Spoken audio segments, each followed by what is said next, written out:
Stop trying to find your true self. You already lost that game. Here's why.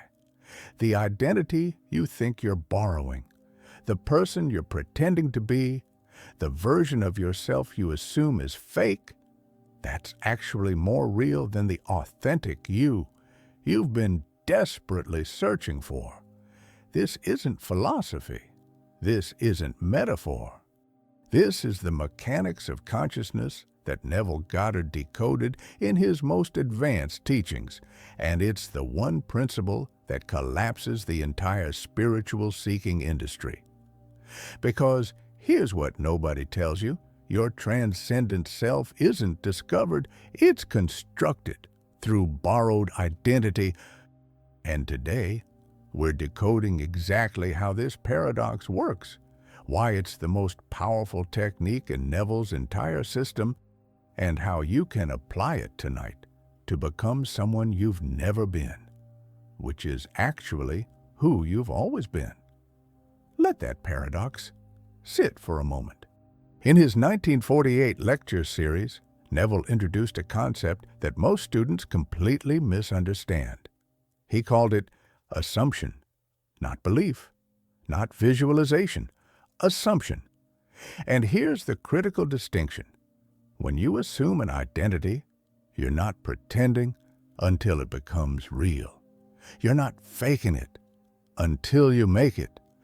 You're selecting which version of reality you occupy by selecting which version of yourself you are. The borrowed identity isn't a costume. It's a coordinate system. It's how consciousness navigates infinite potential and collapses it into singular experience.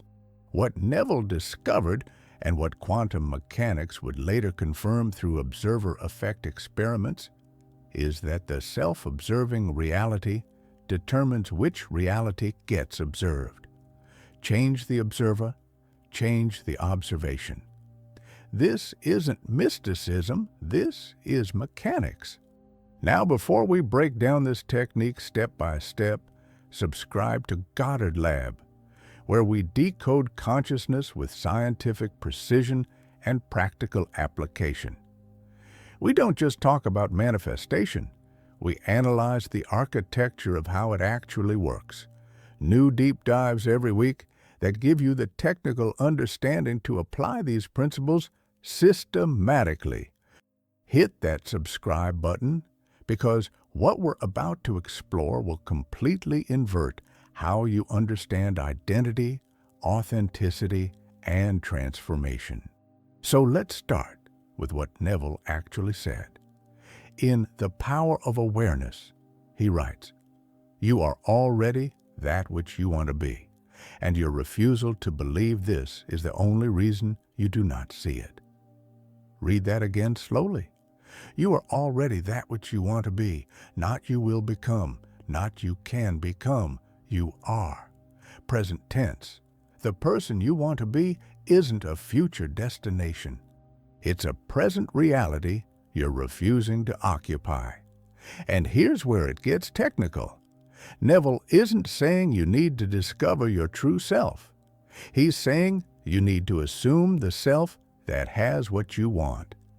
That assumption, that borrowed identity, becomes your actual identity the moment you fully occupy. This is the paradox.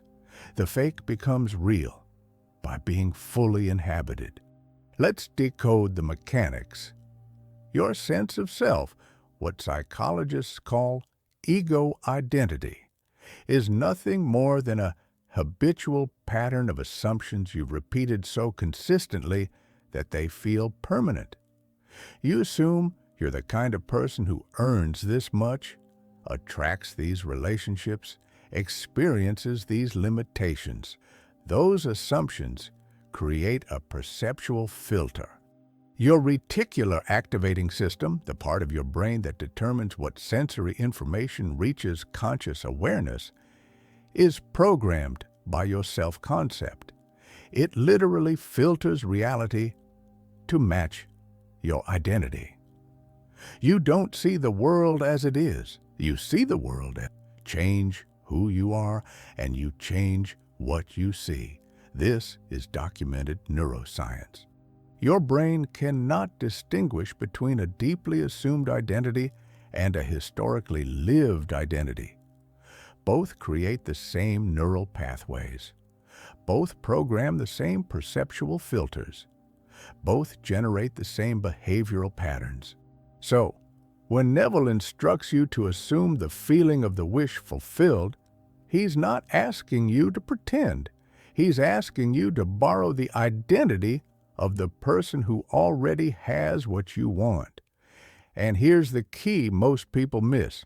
You don't borrow that identity partially. You don't try it on like a costume you'll take off later. You occupy it completely. You think from it, not about it. This is the difference between visualization and assumption. Visualization is you imagining a different reality. Assumption is you being a different self. The first is observation. The second is transformation. And only the second rewrites the perceptual filters that determine what reality you experience. Let's make this concrete with Neville's most famous personal example. In 1943, Neville wanted to be discharged from the military. He had no legitimate grounds for discharge, no medical condition, no family emergency, no administrative error. By all conventional logic, he was stuck. But Neville understood borrowed identity. So he didn't visualize being discharged. He didn't affirm he would be discharged. He assumed the identity of a man who had already been honorably discharged. Every night, in the state akin to sleep, he felt himself sleeping in his own bed, in his own apartment in New York City, as a civilian, not as a soldier hoping to become a civilian. As a civilian, present tense, complete identity occupation. He borrowed that identity so fully that his nervous system, his subconscious mind, his reticular activating system all accepted it as fact. And 9 days later, reality rearranged itself to match. He received an honorable discharge with no logical explanation. The external world conformed to the internal identity. Now, here's where the paradox deepens. Was that civilian identity fake? Was Neville pretending? From one perspective, yes, he was still physically in the military. But from the perspective of consciousness, which is the only perspective that actually creates reality, he was already civilian. The borrowed identity was more real than the historical identity because it was the identity he was actively occupying in consciousness. And consciousness is the only reality. The 3D world is just the shadow that consciousness casts. Change the consciousness, and the shadow has no choice but to change. This is what Neville means when he says imagination creates reality. He doesn't mean wishful thinking creates reality. He means the self you imagine yourself to be creates the reality you experience. The borrowed identity becomes the transcendent identity, because there is no difference between an identity you assume and an identity you are. Identity is assumption, nothing more, nothing less. Let's connect this to the concept of the transcendent self, because this is where most spiritual teachings get it backwards.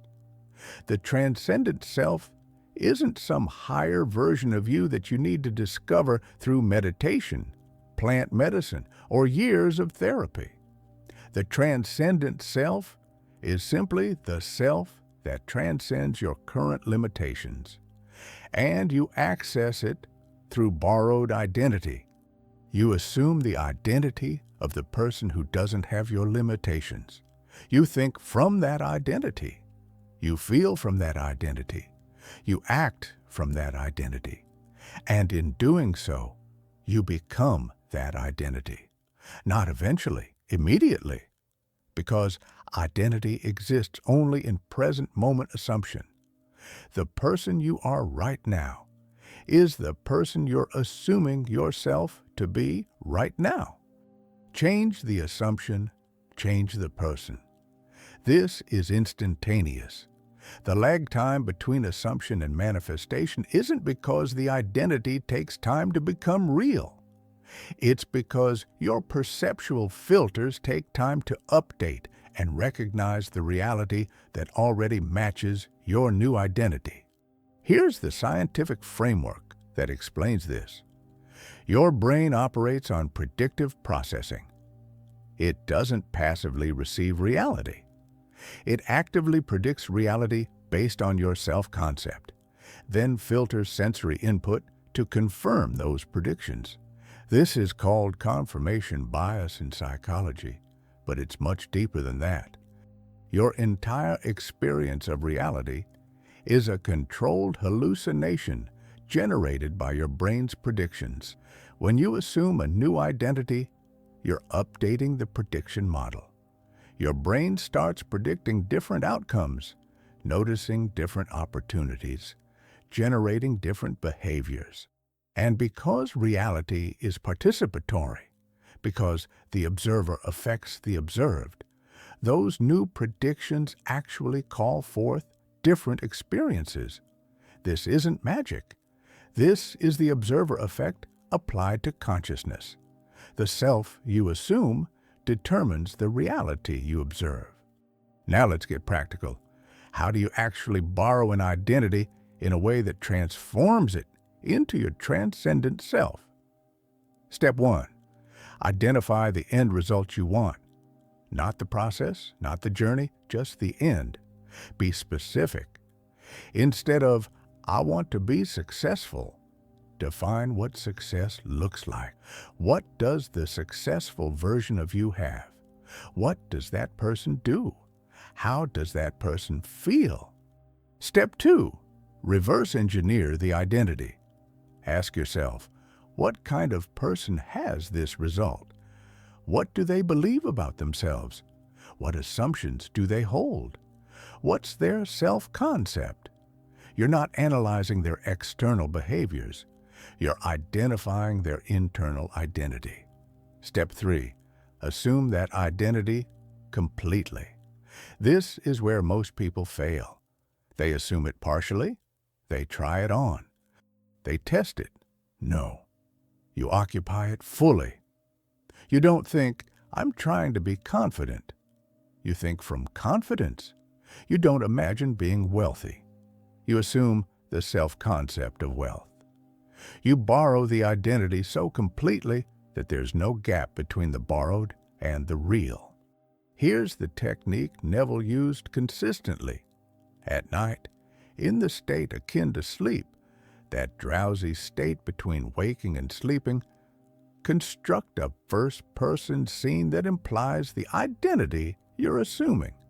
Not a scene of you becoming that person, a scene of you being that person. If you're assuming the identity of a successful entrepreneur, don't imagine signing a big contract. Imagine the casual conversation you'd have after years of success, where someone asks your advice and you give it naturally, from the authority of lived experience. Feel yourself being that person, not wanting to be, not hoping to be. Being. The drowsy state is critical because your conscious mind's resistance is lowered. Your subconscious accepts the assumption without argument, and your subconscious doesn't distinguish between imagined and actual experience. It accepts the assumed identity as fact and begins reorganizing your perceptual filters, your behaviors, your opportunities to match. Common mistake number 1, assuming the identity only during practice, then dropping it during the day. This creates split identity. You're one person in imagination and another person in waking life. The subconscious gets confused. The perceptual filters don't update. Correction: carry the assumption throughout the day, not by effort, not by affirmation. simply by thinking from the new identity instead of about it. When a situation arises, ask, how would the person I'm assuming I am respond to this? Then respond that way. This isn't fake. This is identity construction in real time. Common mistake number 2, waiting for external validation before fully occupying the identity. You think, I'll fully assume I'm successful once I see some evidence.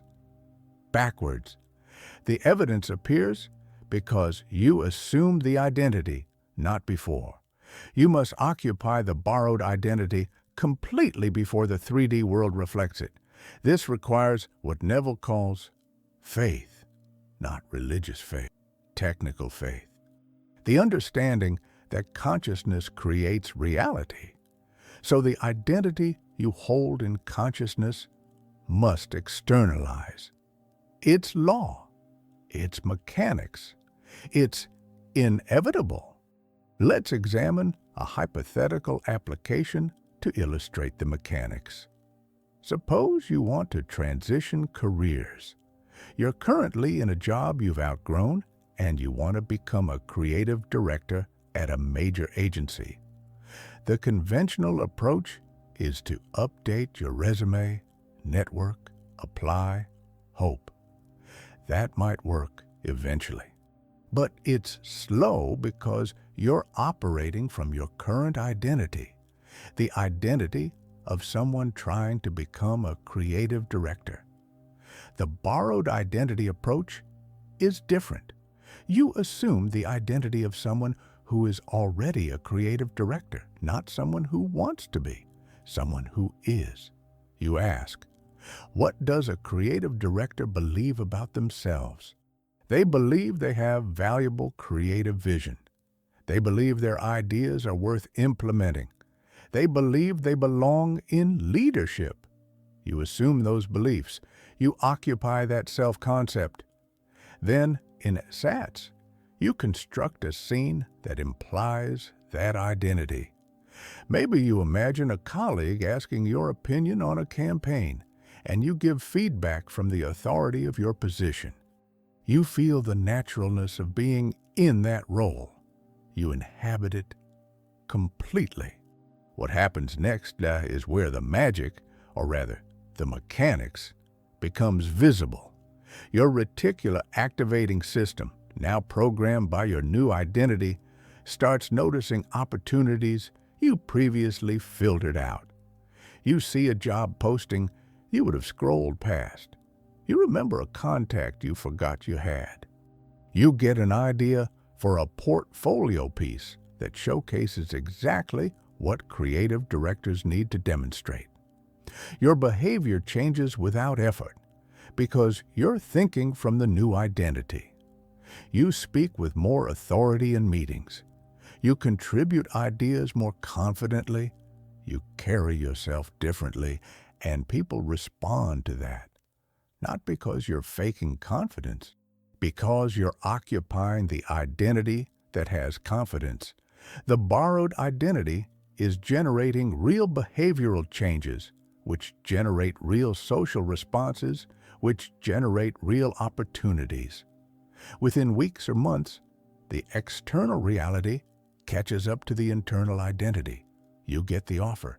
And here's the paradox. The moment you get it, you realize you were already that person. The borrowed identity was never fake.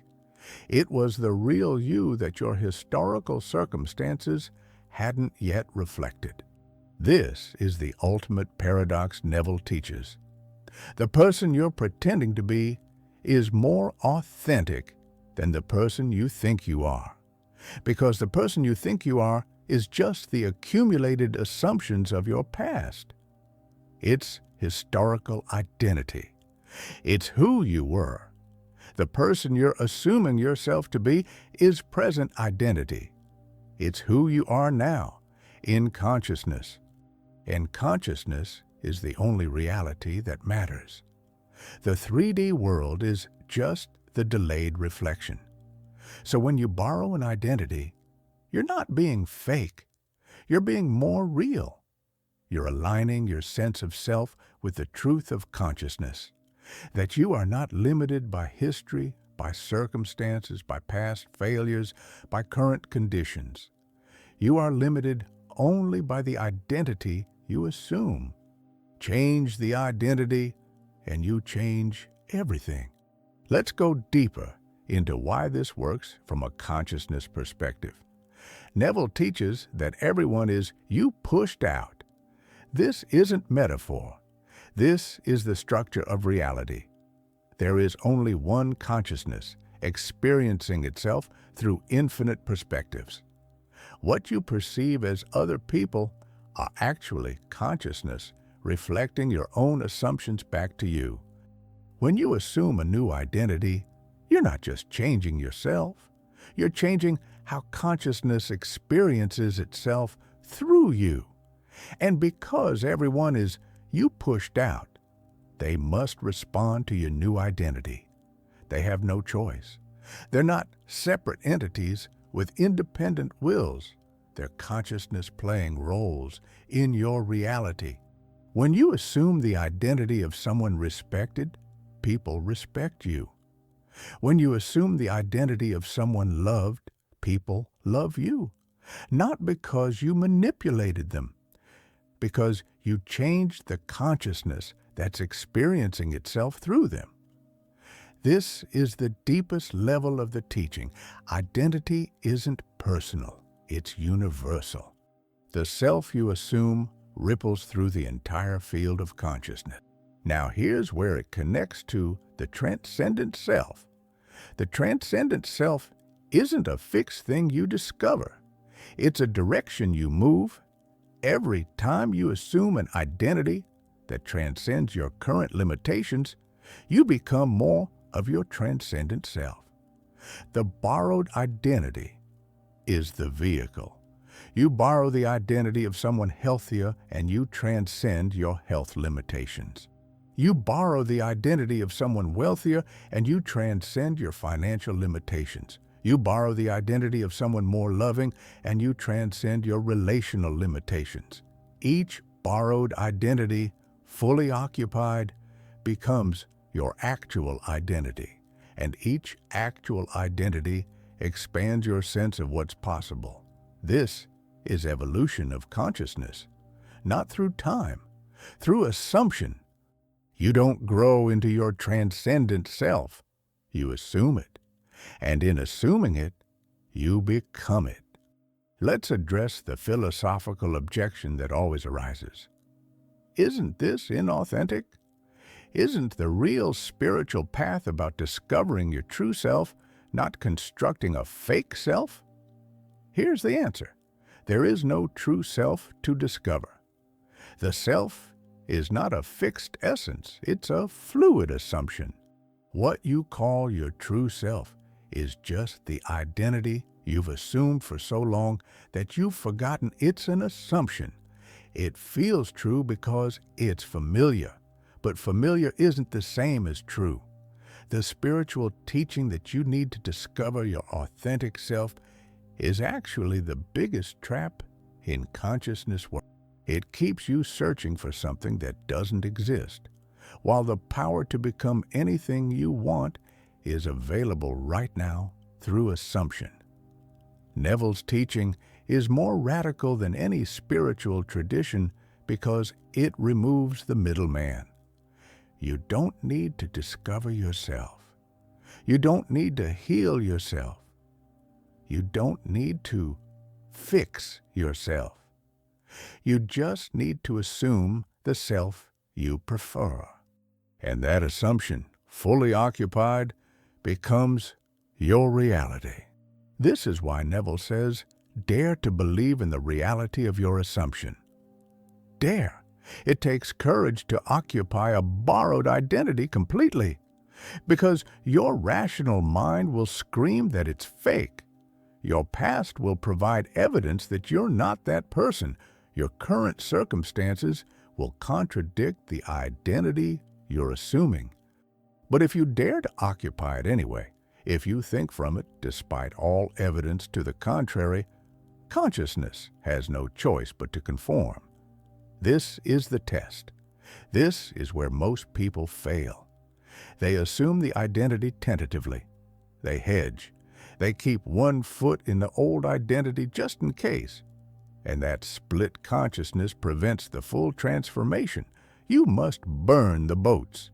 You must occupy the borrowed identity so completely that there is no retreat to the old self. Only then does the borrowed become the real. Here's the advanced application. Once you understand that identity is assumption, you realize you can assume any identity, not just improved versions of your current self, completely different selves.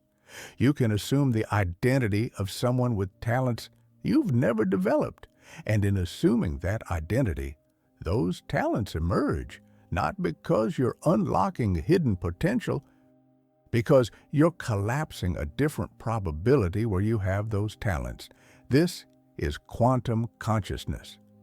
Every possible version of you exists as potential. The identity you assume determines which potential collapses into actuality. You're not limited to the person you've been. You're not even limited to realistic extrapolations of that person. You have access to any identity you can assume. The only limit is your willingness to occupy an identity that contradicts your history. Neville demonstrated this throughout his life. He assumed the identity of a successful lecturer when he had no formal education. He assumed the identity of a metaphysical teacher when he came from a conventional Christian background. He assumed the identity of someone who could manifest anything when his early life was marked by limitation. Each borrowed identity became his actual identity through complete occupation, and each transformation proved the principle. You are not who you were. You are who you assume yourself to be. This is liberation. This is the transcendent self, not a destination, a direction, always available, always accessible through borrowed identity. So here's what this means, practically. Tonight, when you enter that drowsy state, you don't need to visualize a better future. You need to assume a better identity. Construct a scene that implies you are already the person you want to be, not becoming, being. Feel the naturalness of that identity. Think from it. Let your subconscious accept it as fact. Then, during the day, carry that identity. When you're tempted to think or act from your old identity, catch yourself. Ask, who am I assuming I am right now? Then shift. Assume the identity that has what you want. Think from it. Speak from it. Act from it, not as pretense, as practice, as construction, as the mechanics of consciousness in action. The borrowed identity isn't fake.